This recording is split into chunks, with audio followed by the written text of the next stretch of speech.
talk a lot about how pregnancy is a portal. And for some people, I know that's a little bit out there, but I want you to take this to heart because today we are talking about exercise during pregnancy. But really, what we're talking about is habit formation, the changes in your brain, and this is the part that's going to freak you out. We're talking about your grandchildren. Let's get into it. Welcome to the Be Well Baby podcast. I'm Dr. Emily Spaeth, founder of Be Well Baby in Portland, Oregon, and the Beyond Birth Blueprint, an online community where we support families through pregnancy, birth, postpartum, and especially life with a baby. This podcast exists because I believe families deserve better than what I am seeing in my work as a physical therapist, lactation consultant, and childbirth educator. Just a quick loving note before we dive in. Everything you hear on this podcast is for educational purposes only. It's not medical advice. Every body and every baby and every season is different, and you deserve support that is personalized to you.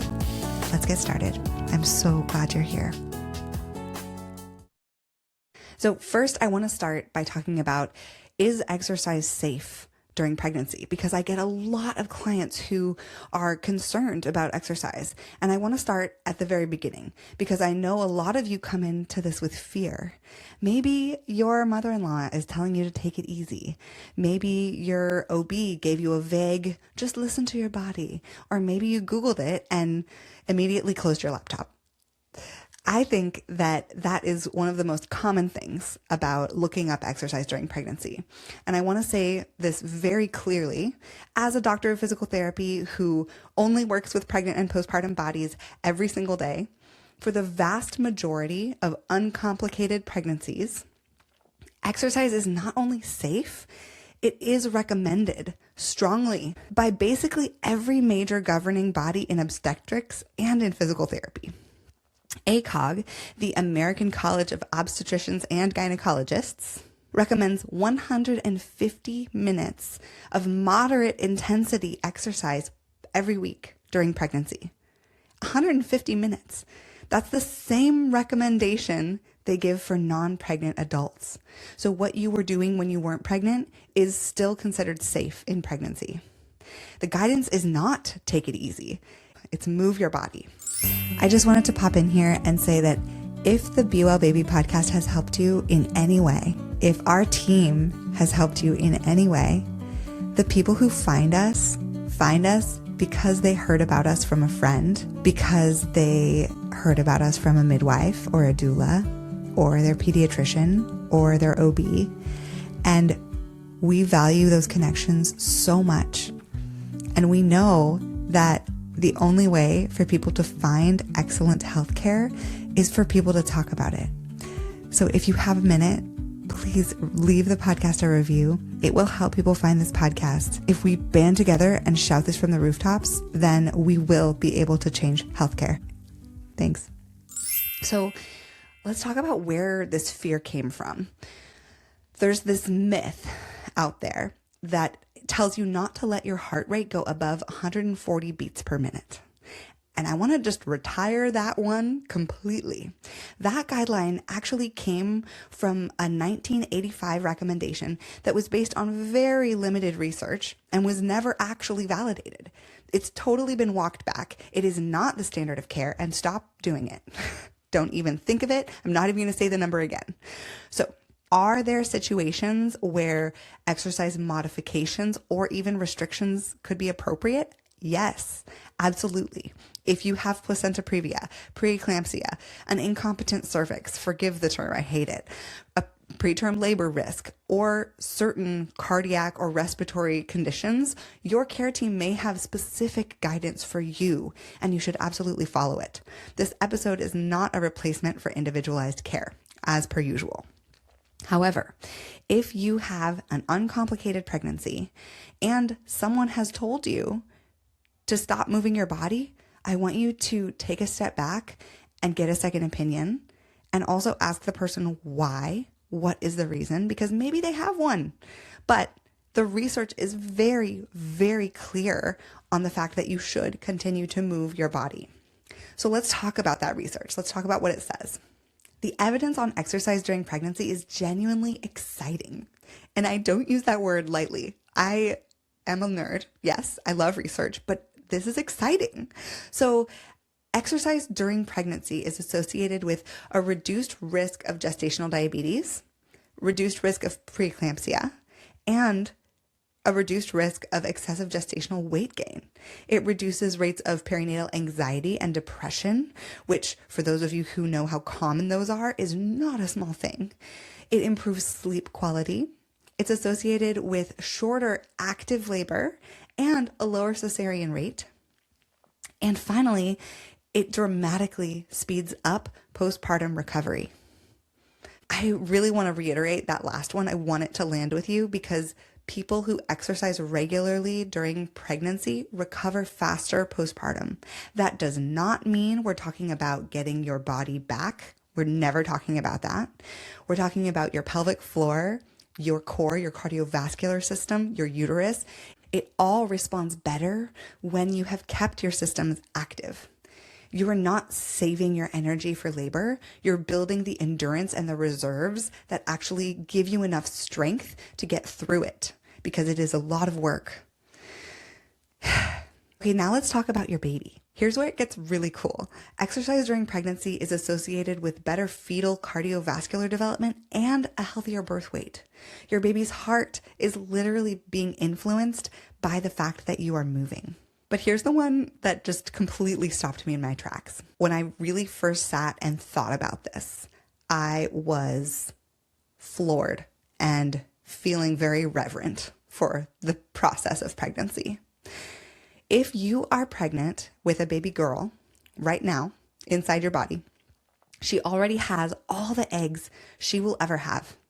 They're already there, which means that the environment you are creating in your body during this pregnancy is influencing the epigenetic baseline health of your future grandchildren. This is called intergenerational epigenetics. So the choices that you make right now, the inflammation levels in your body, the metabolic environment you create, the stress hormones you're managing, all of it is part of the biological story being written for the next generation. No pressure, right? So you're not just taking care of yourself. You're not just taking care of your baby. You are, in a very real and biological sense, taking care of your grandchildren. Tell me that isn't a portal. Okay, now I want to go back and tell you what is happening in your brain. And if you listened to episode 2 with Barb Buckner-Suarez, she's amazing, and she talks about the gray matter changes. And I'm going to dive in here because this is super relevant to the habit formation conversation around exercise. This is really the piece that makes everything else make sense. In 2016, a landmark study by Elseline Hochzema and her colleagues published in Nature Neuroscience found something that genuinely surprised the scientific community. Pregnancy causes measurable, lasting changes to gray matter in the human brain. Specifically, they found reductions in gray matter volume in regions associated with social cognition. So how you read other people, how you understand what others need, how you process your own sense of self. And those changes were still present 2, and recently we found even up to 6 years after birth. Now, before you panic, it's not damage. It's actually pruning and specialization. So think of it like pruning your most favorite indoor plant. You aren't losing parts of the plant. You are allowing the plant to grow in a more efficient and finely tuned way in the direction that you want for what's ahead. The researchers actually found that the degree of gray matter change was predictive of maternal attachment. So the more change in your brain, the stronger your maternal bond. Crazy. So that whole pregnancy brain, it's not deteriorating, it's reorganizing around you, around your new identity. That reorganization is actually an open door. It's so cool. Also, I want to tell you, on the Beyond Birth call last week, one of my moms said, "I'm sorry, my brain is pregnant," which is such a good way of talking about how your brain is just restructuring and not allowing you to fully form certain thoughts. So when your brain is actively restructuring, and pregnancy is one of the only times in adult life this happens at scale, it becomes more plastic. And when we talk about plasticity in the brain, it just means more changeable, more responsive. And the only other time in your life that you really experience this level of brain plasticity was adolescence. And think about what adolescence does. It's a massive transition of your identity. And if you listened to the episode with Emily Sfera on matrescence, that is what we're talking about. This is the window where habits, values, and self-concepts that will define your adult life get laid down. And pregnancy is doing the same thing. The habits you build right now have a better chance of sticking than habits you try to build at a random Tuesday in any other day of your non-pregnant life. This is real neuroscience, and it's one of the most underutilized pieces of information in perinatal care, in my opinion. I want to tell you about something called the default mode network, your DMN. This is the part of your brain that is active when you're not focused on a specific task. So when you're daydreaming, when you're reflecting, you're imagining your future, you're wondering who you're becoming as a parent. In pregnancy, your default mode network shifts. You naturally spend more time in this self-referential thought. Who am I as a parent? What kind of family do I want to create? What habits do I want to carry into this next chapter of my life? And this isn't actually anxiety spiraling, though it can sometimes feel like that. It's your brain doing the identity work that it is supposed to do right now. It's by design. A researcher that I love, Dr. Dowdy, talks about this in a way that I haven't been able to stop thinking about. The default mode network is where your sense of self lives. And pregnancy is one of the few times in adult life when that sense of self is genuinely up for revision. It's really up to us to decide what we want ourselves to be. And you can work with that, or you can let it happen to you. So my recommendation is take control of that. And it's really about mental rehearsal. So let's talk about that practice piece. Research on motor learning and habit formation shows that vivid mental rehearsal, so actually imagining yourself doing a specific behavior in a specific context, activates similar neural pathways as performing the behavior itself. So I'm not talking about manifesting. I'm talking about neuroscience. When I work with clients who are struggling to figure out where in their day they are going to fit in their physical therapy exercises, we talk about where they're going to do this. We talk about what time of day and actually just what time they're going to do this. We talk about what they're wearing. We talk about what tools they're going to need.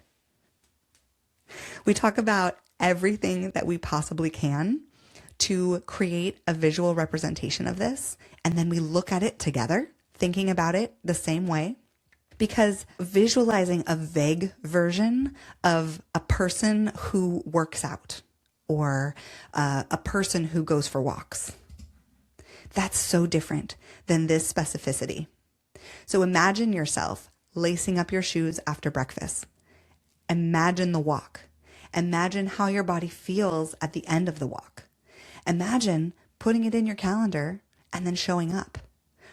Run the mental movie in your mind of taking your phone out, putting it in your calendar, and then imagine that time coming, seeing it on your calendar, and moving forward with the task. The other thing I want you to do is write it down. This is so simple, but I want you to really take this to heart, because if we write something down, we're way more likely to do it. And I kid you not, the research on habit formation is wild. It actually says that if you imagine not just when, but exactly where you are going to do the task that you do, you're more likely to do it. So I don't want you writing down something that says, I want to exercise more, or I want to do my physical therapy exercises. I want to get up when my alarm goes off. I want to make my bed. I don't want you writing it like that. The way that we are going to take these changes in your brain and make them into something useful and something that is part of your identity is by saying, I am the type of person who makes my bed in the morning. I am the type of person who goes for a walk after breakfast. I am someone who moves their body during pregnancy. I am the type of person who exercises. That's different.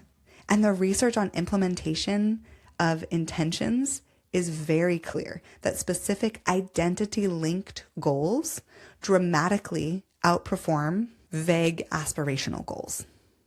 So make this part of your identity. Name who you want to be as a parent. Name the example you want to set for the next generations. Your brain is in the perfect state right now to believe it. If your baby ever needs a pacifier, and not all babies do, the one that I would want in your world is the Ninny. It's the only pacifier designed to actually mimic the shape and function of the breast. It looks like this.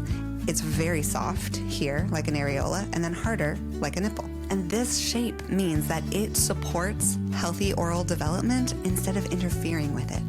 I really love it because babies don't just passively hold it in their mouth like the ones with a bulb on the end. They have to actively suck. It's hard work. It's my workout pacifier. And that matters for feeding, for regulation, and for long-term oral function. It's especially beautiful for breastfed babies who need a little extra soothing without confusion. If you're listening and you're pregnant, postpartum, or buying for someone you love, you can grab a Ninny through the link in the show notes or use the code BeWellBaby for 10% off at checkout. Let's stop for a second and talk about something that gets in the way of all of this. It is the scale of the world right now. There is so much happening. Globally, politically, personally, we are all so busy. And for some reason, the majority of my clients decide that they want to move when they're pregnant. And so they're packing up an entire house and moving to a new one.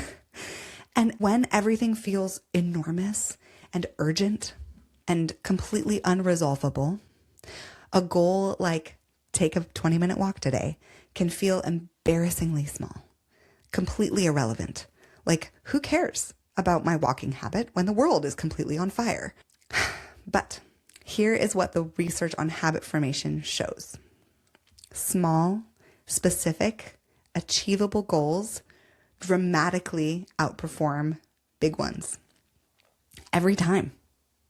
And it's not because we don't want to be ambitious, but because the brain needs a clear on-ramp to a new skill. It needs a win. It needs something under that "this is who I am" category rather than "this is who I'm trying to be." Clarity is truly freedom. And I mean that. When you know exactly what you're doing, a 20-minute walk after breakfast on weekdays, prenatal yoga on Tuesday evenings, one 10-minute yoga class every day of the week, one strength session on Saturdays at 10 a.m., wearing your favorite workout clothes. You then have the freedom to ignore everything else that's competing for your attention. You've already made the decision. It's already on your calendar. You already know what shoes you're going to wear. Decision fatigue is real. So make that decision one time and then just stick to it. I want to kind of go on a personal tangent and tell you why it's relevant. I played the piano when I was a kid for about 12 years, and I was in competitions and I played really well. I could not read music at all. I was really, really good at memorizing. So I would memorize these very complex pieces where my hands were going all over the keyboard. And now sitting down, if you put that piece of music in front of me, I'm like, I don't know, what key are we in? So I made this goal of trying to be able to read music a little bit more fluently.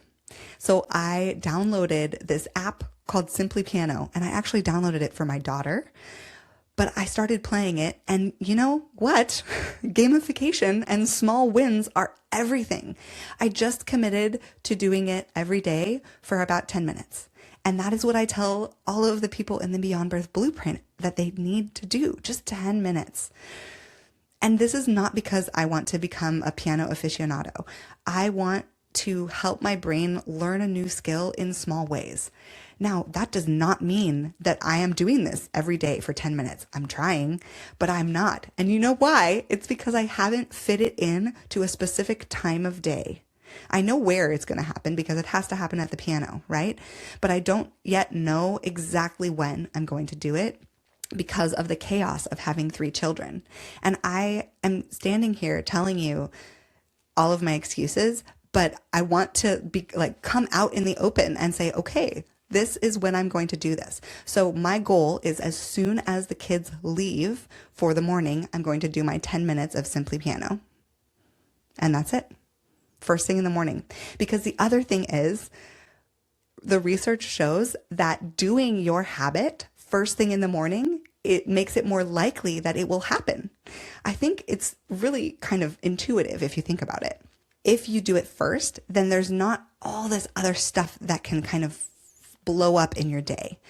And if you plan to do it first thing in the morning and you miss it, then you have the rest of the day to accomplish it. If you think, okay, I'm doing my 10 minutes of movement first thing in the morning, and then something gets in the way of that, you can pause for just a moment and say, all right, when is this going to happen today then?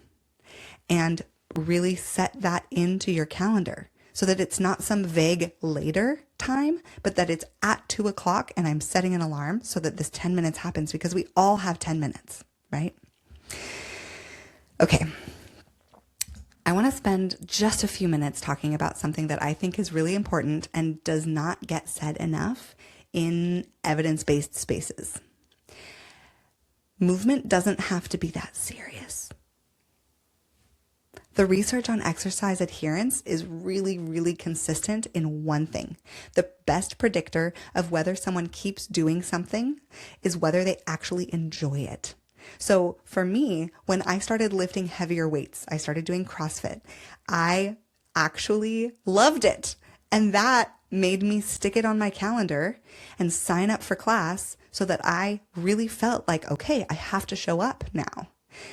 And when you are signing up for something and someone else is expecting you to be there, you are more likely to do it. So I love to do these sorts of things with a buddy if you can.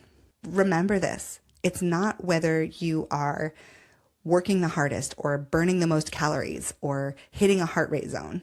It's whether you enjoy it. That is the biggest predictor. So let's talk about what kind of movement actually sounds good to you right now. Not what you think you should be doing and not what you did before you got pregnant, but what actually sounds good right now. Because if you are someone who has pubic symphysis pain, walking might be kind of out of the question. But let's find something that actually could feel good. Maybe it's going to a prenatal yoga class and modifying every single pose. If you don't have pubic symphysis pain, maybe it's a morning walk with a podcast. This one counts. Maybe it's dancing in your kitchen for 10 minutes while you cook dinner. Maybe it's swimming, which can feel incredible in the 3rd trimester. Maybe it's a strength training class where you are required to sign up and show up, and then you can feel strong and capable in a body that is in the process of doing something extraordinary. The point is, try not to make this a grind. The goal is not suffering. The goal is not earning. The goal is fun and showing up consistently enough that your brain files this under who you are, not what you're trying to do, so that those 10 minutes of movement feel intentional and joyful throughout your pregnancy. It's really about caring for your nervous system, creating the identity that you want to have.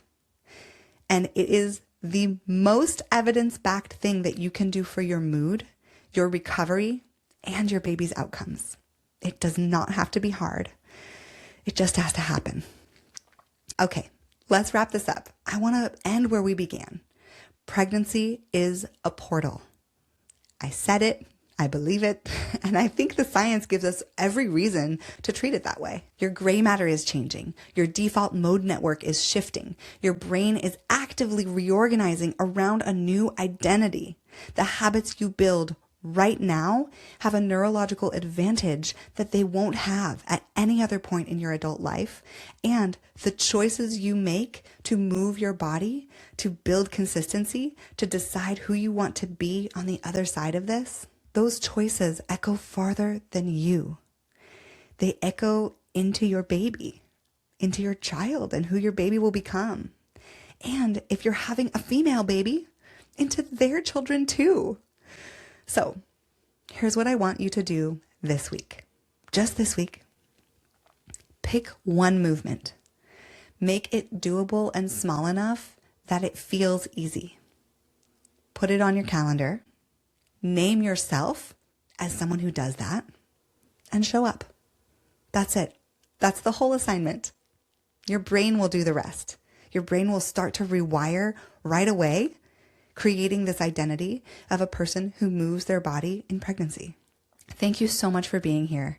I hope that you have so much fun figuring out how to incorporate movement into your pregnancy. And I want you to know that in the Beyond Birth Blueprint, this is one of the 5 pillars of what we talk about, intentional movement. And if you're postpartum and you're thinking, how the heck am I going to get back into movement after this enormous thing that just happened to my body? Fear not. If you're local to Portland, you can come to the Florist Center on Fridays. And if you're not, you can join the Beyond Birth Blueprint, and we will talk about what exercises are appropriate for your body depending on everything that's gone on with your pelvic floor and your core throughout your pregnancy. And we'll make it fun. I love you all so much. Thank you for being here. And I'll see you next week. Audio and music production by the amazing Peter Gary, with Lillian Ewert managing all scheduling and operations of Be Well Baby, including this podcast. Thank you both for making this happen. New episodes drop every Wednesday, and I'd love for you to follow us on Instagram at BeWellBabyPDX or visit BeWellBaby.org to book a time to chat with us. And if this episode helped you, please send it to someone who's pregnant, postpartum, or someone in your life who wants to support you better. No one should have to do this alone. Welcome to Be Well Baby. You're in the right place.